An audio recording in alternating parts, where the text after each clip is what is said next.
নমস্কার, আমি জয়ন্ত ঘোষাল বলছি। আবার এসে গেছি আপনাদের সামনে হাঁড়ির খবর নিয়ে। হাঁড়ির খবরে এবারের বিষয়বস্তুটা একদম অন্যরকম। এবারের বিষয়বস্তুটা হচ্ছে একটা প্রশ্ন চিহ্ন, যেটা আপনারা জানেন না বলেই আমার মনে হয়।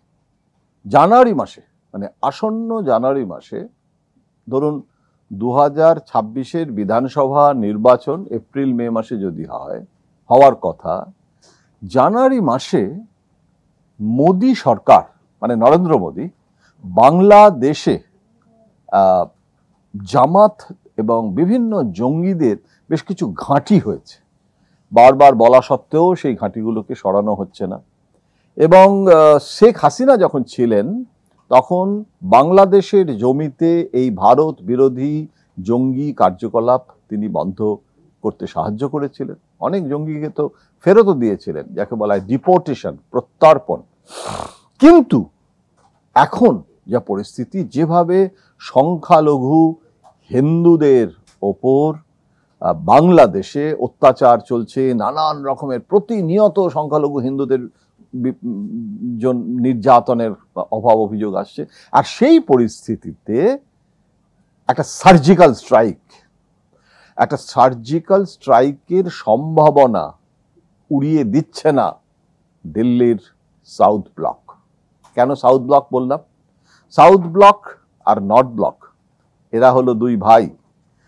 আপনি রাষ্ট্রপতি ভবনের সামনে থেকে একদম সোজা ইন্ডিয়া গেট পর্যন্ত যে রাস্তাটা চলে গেছে, যেটা প্রজাতন্ত্র দিবসে আমরা টেলিভিশনের পর্দায় দেখতে পাই, কুচকাওয়াজটা দেখি আমরা, সেখানে এই নর্থ ব্লক আর সাউথ ব্লকের মধ্যে সাউথ ব্লক, সেখানে রয়েছে প্রধানমন্ত্রীর দপ্তর একদম রাষ্ট্রপতি ভবনের গায়ে লাগানো, আর তারপরেই রয়েছে বিদেশ মন্ত্রক এবং প্রতিরক্ষা মন্ত্রক। নর্থ ব্লকে রয়েছে অর্থ মন্ত্রক আর স্বরাষ্ট্র মন্ত্রক, মানে অমিত শাহ আর নির্মলা সীতারামনের দপ্তর। কিন্তু প্রতিরক্ষার দপ্তর সাউথ ব্লকে, এবং সেখানে একটা ওয়ার রুম আছে, এবং সেখানে নিয়মিত এই 3জন সার্ভিস চিফ আর এখন চিফ অফ ডিফেন্স স্টাফ একটা ঘন ঘন বৈঠক হয়। রাজনাথ সিং তিনি প্রতিরক্ষা মন্ত্রী, এবং গোটা পৃথিবীর বিভিন্ন জায়গায় বিভিন্ন এলাকায়, সেটা পূর্ব ইউরোপ হতে পারে, সেটা মায়ানমার হতে পারে, সেটা নেপাল ভুটান তো আছেই, প্রতিবেশী রাষ্ট্রগুলোর জন্য তো একটু বেশি আমাদের নজর রাখতেও হচ্ছে এখন। কিন্তু বাংলাদেশে सर्जिकल स्ट्राइक, टॉप क्वालिटी और कंसिस्टेंट परफॉर्मेंस के लिए सिर्फ सिल्वर पंप, नाम याद रखना। এটাকে উড়িয়ে দিচ্ছে না সাউথ ব্লক। হ্যাঁ, এটা একটা স্ট্র্যাটেজিক সিক্রেসি। এটা তো কখনোই কোনো সরকার বলবে না যে আমরা কালকে সার্জিক্যাল স্ট্রাইক করতে যাব, এরকম ভাবে একটা নির্ঘণ্ট দিয়ে কখনো তো সার্জিক্যাল স্ট্রাইক হয় না। যখন বালাকোটে হয়েছিল, যখন নরেন্দ্র মোদী 2019-এর লোকসভা নির্বাচনের আগে পাকিস্তানের বিরুদ্ধে যেরকম ভাবে তিনি একটা সাংঘাতিক, মানে যাকে বলা হয় দুর্মুষ করে দেওয়া, এবং সেই বীরত্ব, সেই বীর গাথা নরেন্দ্র মোদীর হিন্দুত্বকে বিরাটভাবে সাহায্য করেছিল, এবং একটা স্ট্রং নেশন, একটা শক্তিশালী রাষ্ট্র ভাবনার সঙ্গে যুক্ত হয়েছিল সেদিনের পাকিস্তান বিরোধিতা এবং নরেন্দ্র মোদীর সার্জিক্যাল স্ট্রাইক, একটা দেশাত্মবোধের একটা টোটকা যাকে বলে একদম। এই সার্জিক্যাল স্ট্রাইক বাংলাদেশে মোহাম্মদ ইউনুস, তিনি দেখুন একদিকে নরেন্দ্র মোদীর সাথে সাক্ষাৎ করতে চাইছেন, সাক্ষাৎ করলেন। নরেন্দ্র মোদী প্রথমে নিমরাজি ছিলেন, কিন্তু আনুষ্ঠানিকভাবে বৈঠক করলেন। আবার বৈঠকের পরেই বাংলাদেশের প্রধানমন্ত্রী দপ্তর থেকে যেসব বিবৃতি দেওয়া হয়েছে, তার মধ্যে ভারত বিদ্বেষের অনেক নমুনা রয়েছে। এবং সবচেয়ে যেটা বড় কথা হচ্ছে যে চীন এবং পাকিস্তান এই অক্ষটা যেভাবে বাংলাদেশের উপর থাবা বসিয়েছে।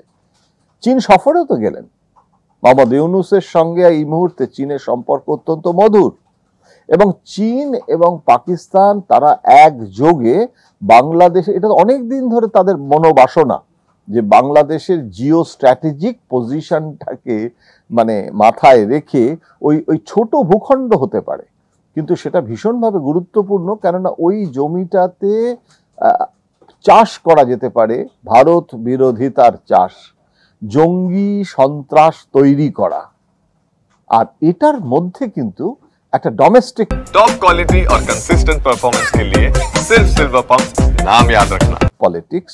পশ্চিমবঙ্গের বিধানসভা নির্বাচন 2026-এ তার আগে এই সার্জিক্যাল স্ট্রাইকের যে সম্ভাবনা, তার পলিটিক্যাল ইমপ্লিকেশন 2019-এ যেরকম গোটা দেশ জুড়ে দেখেছিলাম, এটারও একটা সর্বভারতীয় প্রেক্ষাপট আছে।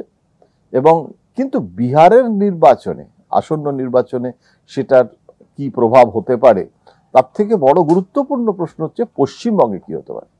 দেখুন, পশ্চিমবঙ্গে বিজেপির, আমি নরেন্দ্র মোদী আর অমিত শাহর বিজেপি আর পশ্চিমবঙ্গের মানে সুকান্ত মজুমদার এবং দিলীপ ঘোষ, শুভেন্দু অধিকারীদের যে বিজেপি, তার মধ্যে একটা মস্ত বড় ফারাক সবসময় করে থাকি, বলেও থাকি।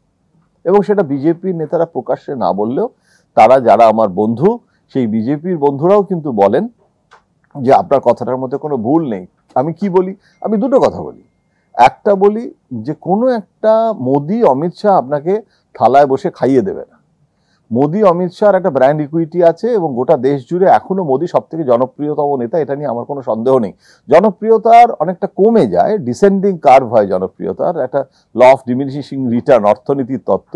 2014-র জনপ্রিয়তাটা নিশ্চয়ই 2029-এ জনপ্রিয়তা এক তো হতে পারে না, কিন্তু এখনো যে এই রাহুল গান্ধী থেকে শুরু করে বিভিন্ন যে সর্বভারতীয় মোদি বিরোধী নেতা, তাদের মধ্যে মোদি সব থেকে জনপ্রিয়তম নেতা, এটা নিয়ে তো কোনো সন্দেহ নেই। এমনকি বিজেপির মধ্যেও অন্য কোনো নেতা এই মুহূর্তে মোদির বিকল্প মানে জনপ্রিয়তা অর্জন করতে পারেনি। কিন্তু মোদি অমিত শাহ যতই চেষ্টা করুন না কেন, তারা খাবারটা রান্না করে প্রত্যেককে খাইয়ে দেওয়ার এটা ধরতে পারে না। আজকে পশ্চিমবঙ্গের বিজেপির সাংগঠনিক দৌর্বল্য, পশ্চিমবঙ্গে বিজেপির যেটাকে বলা হয় অর্গানাইজেশনাল ইনক্যাপাবিলিটি, সেটা তো সবাই এক বাক্যে স্বীকার করছে। 1 কোটি সদস্য সংখ্যা, কোথায় এসে দাঁড়িয়েছে এখন সদস্য সংখ্যা বিজেপি? এই ড্রাইভ যেটা, সেটা করতেই পারছে না। অমিত শাহ তো বারবার আসতে চাইছেন, কিন্তু এসেও তিনি করবেনটা কি? মোহন ভাগবত এখানে এসে 10 দিন থেকে গেলেন, কিন্তু তিনি বিজেপির রাজ্য নেতাদের সাথে সচেতনভাবে বৈঠক করেননি। তিনি আরএসএস এর ইন্ডিপেন্ডেন্ট গ্রোথ নিয়ে ভাবিত এবং ভাবছেন সেটা করলেই বরং হয়তো পশ্চিমবঙ্গে বিজেপি সাহায্য হবে। কারণ বিজেপির থেকে আরএসএস এর সাংগঠনিক শক্তি বেশি, এবং মোহন ভাগবত শুধু তো বাঙালি নয়, মানে পশ্চিমবঙ্গের বাইরের প্রতিবেশী যে রাষ্ট্র, এমনকি উত্তর পূর্বাঞ্চল, বিহার, উড়িষ্যা থেকেও প্রচুর আরএসএস সমর্থক পশ্চিমবঙ্গে তারা আসেন। সুতরাং এটা একটা মোবিলাইজেশনের ব্যাপার আছে সাংগঠনিকভাবে। এই মুহূর্তে যদি বাংলাদেশে জামাত বিরোধী একটা অভিযান, জামাত কিন্তু দু রকমের জামাত হয়। একটা পলিটিক্যাল জামাত যারা আনুষ্ঠানিকভাবে নিষিদ্ধ নয়, যারা ইমেল করে, তো আমার কাছেও তারা ওই প্রেস বিবৃতি, তারপর তাদের সমস্ত বক্তব্য পাঠিয়ে থাকেন, এবং সেটা তো জামাতের আনুষ্ঠানিক একটা মানে যাকে বলে প্রকাশ্য ফ্রন্ট। কিন্তু জামাতের একটা নিষিদ্ধ জামাত আছে, এবং তারা একটা সময় ভীষণভাবে তালিবানি শক্তির সঙ্গে যুক্ত ছিল, আল কায়দার সঙ্গে যুক্ত ছিল, এবং যে ফান্ডিংটা হয় অনেক সময় কিছু কিছু কতিপয় ইসলামিক ব্যাংকের মাধ্যমে হয়, কতিপয় ড্রাগ ট্রাফিকিং থেকে শুরু করে বিভিন্ন যে দুষ্ট চক্র, মানে বিশ্ব দুষ্ট চক্র, সেগুলোর টাকা বিভিন্ন রকমভাবে সেখানে খাটে। এবং পাকিস্তানের আইএসআই, দীর্ঘদিন ধরে একটা অভিযোগ আছে যে পাকিস্তানের গুপ্তচর সংস্থা এই ব্যবসার মধ্যে, অর্থাৎ এই যে স্মাগলিং এবং ড্রাগ ট্রাফিকিং, এগুলোর সাথে তারা যুক্ত হয়ে রয়েছে। এখন এই পুরো টাকাটা একটা হিউজ ডলার তারা কিন্তু ঢুকছে বাংলাদেশে, এবং এই জঙ্গি তৎপরতাগুলো হচ্ছে। অজিত ডোভাল একাধিকবার গেছেন, তিনি শেখ হাসিনার সময় বারবার সতর্ক করেছেন, বলেছেন এই তৎপরতাটা হচ্ছে। এটা শুধু রোহিঙ্গার ব্যাপার নয়, রোহিঙ্গাদের মায়ানমার কিছুটা ফিরিয়ে নেওয়ার একটা প্রতিশ্রুতি এবং কিছুটা প্রক্রিয়া শুরু করেছে, কিন্তু রোহিঙ্গাদের যে চট্টগ্রাম এলাকায় সমুদ্র তীরবর্তী যে এলাকা, সেখানে যে সমস্ত রোহিঙ্গাদের উদ্বাস্তুর যে সমস্ত বিরাট একটা ব্যবস্থা ওখানে রয়েছে, যেটা বাংলাদেশ সরকারেরও লায়াবিলিটি, তার মধ্যে অন্য ধরনের জঙ্গি, কেননা দেখুন জঙ্গি কার্যকলাপে কিন্তু সবসময় একটা রিসাইক্লিং হয়, এবং ওরা কিন্তু একটা সংগঠন চেঞ্জ করে দিয়ে, পরিবর্তন করে আরেকটা সংগঠনের নাম তৈরি করে, তাতে আর কি ধরতেও খুব অসুবিধা হয়। এটা একটা পার্ট অফ দেয়ার স্ট্র্যাটেজি। এবং বাংলাদেশ এবং পশ্চিমবঙ্গের যে সীমান্ত, সেটা অনেকটাই কাঁটাতারের বেড়া দেওয়া নেই। এখন খুব তৎপরতার সাথে রাজ্য সরকার এবং কেন্দ্র যৌথভাবে করছে, কিন্তু এটা নিয়ে একটা দীর্ঘদিনের বিবাদ ছিল যে জমি রাজ্য সরকার দিতে চায় না বলে কেন্দ্র অভিযোগ করে, আবার রাজ্য অভিযোগ করে যে কেন্দ্র তাদের যদি ইচ্ছে থাকতো তারা কম্পেনসেশন, ক্ষতিপূরণ জমির জন্য যেটা দেওয়া কথা সেটা তারা দেয় না, এবং বিএসএফ এ ব্যাপারে সহযোগিতা করে না, এবং তার ফলে রাজ্য সরকার অনুমতি দিতে পারে না। তুমি কম্পেনসেশন দাও, জমি নাও। এখন কিন্তু দেখা যাচ্ছে এই বিবাদটা কমে গেছে, কেননা মানে সাধু সাবধান একটা পরিস্থিতি তৈরি হয়েছে, এবং হিন্দুদের ওপর, সংখ্যালঘুদের ওপর যে অত্যাচার হচ্ছে, তারা হুড়ুড় করে যদি এখন হিন্দুরাও ঢুকতে শুরু করে, বিজেপি মুখে যাই বল, তাদের ঘোষিত অবস্থান হচ্ছে অনুপ্রবেশকারী মুসলমান সমাজ আর হিন্দু উদ্বাস্তু, তারা কিন্তু অনুপ্রবেশকারী নয়, সুতরাং তাদেরকে উদ্বাস্তু হিসেবে রাখা যেতে পারে। কিন্তু সত্যি সত্যি যদি সমস্ত হিন্দুরা বাংলাদেশের নির্যাতিত হয়ে আজকে পশ্চিমবঙ্গে এসে যায়, তাহলে সেটা মমতা বন্দ্যোপাধ্যায়েরও কিন্তু একটা বড় শিরোপীড়ার কারণ হবে, এবং সেটা কিন্তু কেন্দ্রীয় সরকারের জন্য খুব সুখকর পরিস্থিতি হবে না।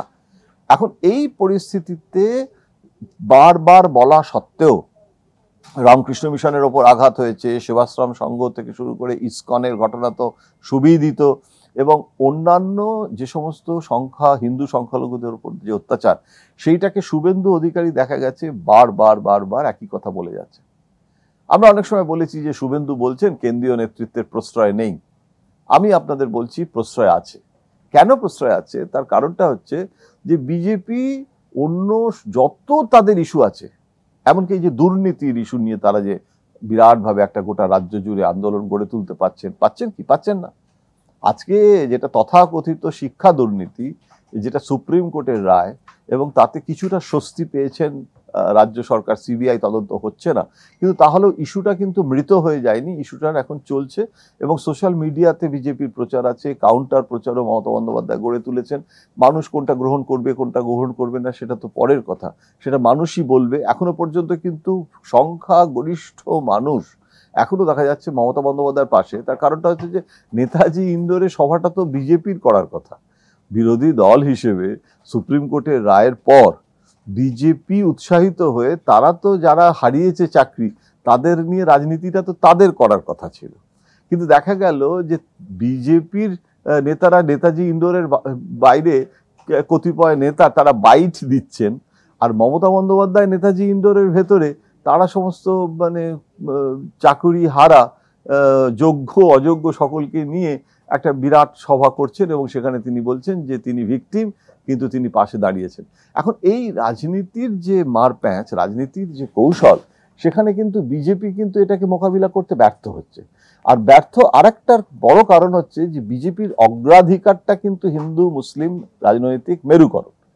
এখন যে কারণে রামনবমী নিয়ে তারা যতটা ব্যস্ত ছিল, তারা যতটা সক্রিয় ছিল, সেটা সফল হয়েছে না ব্যর্থ হয়েছে, তার মধ্যে মুসলমান সমাজের পার্টিসিপেশন এই প্রথম রামনবমীর দিন দেখা গেল, সেটার মধ্যে তৃণমূলের রাজনীতি আছে কি নেই, এগুলো ভিন্ন আলোচনার বিষয়। আজকের আলোচনার বিষয় সেটা নয়, কিন্তু আজকের আমার ফোকাসড আলোচনা একটাই বিষয়, যে বিজেপি যতটা রামনবমী নিয়ে সক্রিয়তা দেখিয়েছে, তার অগ্রাধিকার দেখিয়েছে, ততটা কিন্তু এডুকেশনের দুর্নীতি নিয়ে তারা সেটা নিয়ে যে কোনো কারণেই হোক স্বতঃস্ফূর্তভাবে তারা সেইভাবে সাংগঠনিক শক্তিও নেই যে জেলায় জেলায় প্রচার করবে, সব মিলিয়ে কিন্তু সেটা তারা করতে পারেনি। তাহলে হিন্দু মুসলমানটা তাদের কাছে ওই ইজি কোশ্চেন হয় না, প্রশ্নপত্র যখন ছাত্রছাত্রীদের দেয়া হয়, তখন আমরা প্রথমে দেখি কোনটা সব থেকে সোজা, আমি পারবো আর কি, সেটাই আগে উত্তরটা লেখার চেষ্টা করি। আর যেগুলো একটু অর্ধেক জানি না, একটু কঠিন আছে, একটু মনে রাখা একটু অসুবিধা আছে, ভুলে যেতে পারি, সেগুলো পরে লিখি। তো বিজেপির কাছে সব থেকে সহজ হচ্ছে এই হিন্দু মুসলিম ইস্যুটার রাজনৈতিক মেরুকরণ। এখন শুধু তো এটা না, গোটা দেশ জুড়ে হচ্ছে ঔরঙ্গজেবের সমাধি উপড়ে ফেলা থেকে শুরু করে, শিবাজির ইস্যু থেকে শুরু করে, এমনকি দিল্লিতে চিত্তরঞ্জন পার্কে নবরাত্রির সময় মাছের বাজার বন্ধ করে দেওয়ার দাবিতে আন্দোলন শুরু হয়েছে, এবং সেটা নিয়ে ওখানে সাংঘাতিকভাবে একটা ইস্যু তৈরি হয়েছে, যেটা আমি দেখলাম তৃণমূলের নেতা নেত্রীরাও প্রতিক্রিয়া ব্যক্ত করেছেন। প্রত্যেকটা বিষয়, খাদ্যাভ্যাস, ধর্মাচরণ, নিরামিষ, আমিষ, ঔরঙ্গজেব, শিবাজি, এটা একটা পলিটিক্যাল পোলারাইজেশনের দিকে নিয়ে যায়। তাহলে বাংলাদেশেরটা যদি হয়, তাহলে বিজেপি আশা করছে, যেটা বিজেপির আশা, যে এই সার্জিক্যাল স্ট্রাইকটা যদি করা যায়, যেটা আরএসএস এবং সংঘ পরিবার দাবি তুলছে, যে একটা কিছু তোমাদের করতে হবে, তা নাহলে বাংলাদেশটাকে করা যাবে না। এবং যে কারণে মোহাম্মদ ইউনূস বারবার বললেও দ্বিপাক্ষিক আলোচনা এবং একটা পেশাদারি ওয়ার্কিং ভারত বাংলাদেশ রিলেশনশিপ রাখা হলেও, সেটা যে নেই তা নয়, সেটা এখনো আছে, কিন্তু এতৎ সত্ত্বেও ব্রডলি যে বিরোধটা, অর্থাৎ ইউনূসের বদলে একটা নির্বাচন করে, সেই নির্বাচনে কে আসবে, আওয়ামী লীগ আসবে না বিএনপি আসবে না নবগঠিত ছাত্রদের দল আসবে, ইউনূস একটা ন্যাশনাল গভর্নমেন্টের চেয়ারম্যান হয়ে যাবেন কিনা, তিনি জাতীয় সরকারের প্রধান হবেন কিনা, এগুলো সবই ফিউচারিস্টিক পরের ব্যাপার। কিন্তু এই মুহূর্তে সার্জিক্যাল স্ট্রাইক হলে এবং হিন্দুদের ওপর অত্যাচার এবং জঙ্গিদের, জামাতদের, মোল্লাতন্ত্রের, আইএসআই, পাকিস্তান, এটার বিরুদ্ধে একটা সাংঘাতিক অভিযান, সেটা পশ্চিমবঙ্গের যে বঙ্গ সমাজ এবং পশ্চিমবঙ্গে শুধু তো বাঙালি নয়, পশ্চিমবঙ্গের বাঙালি অবাঙালি পশ্চিমবঙ্গবাসী, তার উপর একটা প্রভাব পড়বে বলে বিজেপি মনে করে।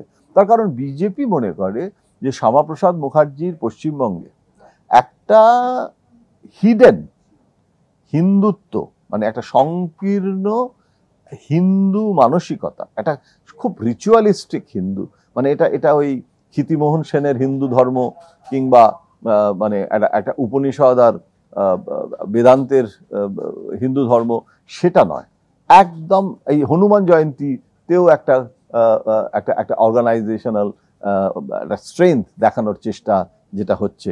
সুতরাং হনুমান জয়ন্তী, রামনবমী, এগুলো তো এভাবে পালন হতো না, চিরকাল পালন হয়েছে, কিন্তু কোনো বিজেপির মতো একটা রাজনৈতিক দল সক্রিয়ভাবে সেই রামনবমীতে অংশ নেওয়া এবং সেটাকে এমন করে তোলা, এখন তো বিজেপি এটাও বলছে যে এটা আমাদের ন্যারেটিভ, আমরা সাকসেসফুল, যে এই ন্যারেটিভটা সব দল গ্রহণ করছে। সুতরাং এই হিন্দু মুসলমান এবং এই হিন্দুত্বের যে ব্যাপারগুলো, সেটা একটা সাংঘাতিক কনসিকুয়েন্স পেয়ে যেতে পারে, এটা একটা প্যাকেজ হতে পারে। সেই প্যাকেজের মধ্যে রামনবমী আছে, হনুমান জয়ন্তী আছে, বাংলাদেশের জঙ্গি ঘাঁটি নির্মূল করার দাবি এবং সেই অভিযান, সেটা যে একটা সাংঘাতিক প্যাকেজ হতে পারে। এবং সেক্ষেত্রে তৃণমূল কংগ্রেসের অবস্থানটা কি হবে? কারণ তৃণমূল কংগ্রেস, তারা সংখ্যালঘু মুসলিমদের বিরুদ্ধে তারা কখনো সক্রিয়ভাবে তারা কেন বিরোধিতা করবে? একটা সাংঘাতিক ভোট ব্যাংক শুধু নয়, তারা মনে করে যে মুসলিম বিরোধিতাটা অন্যায়, ওয়াকফ বরং একটা ঐক্যের জায়গায় নিয়ে যাচ্ছে।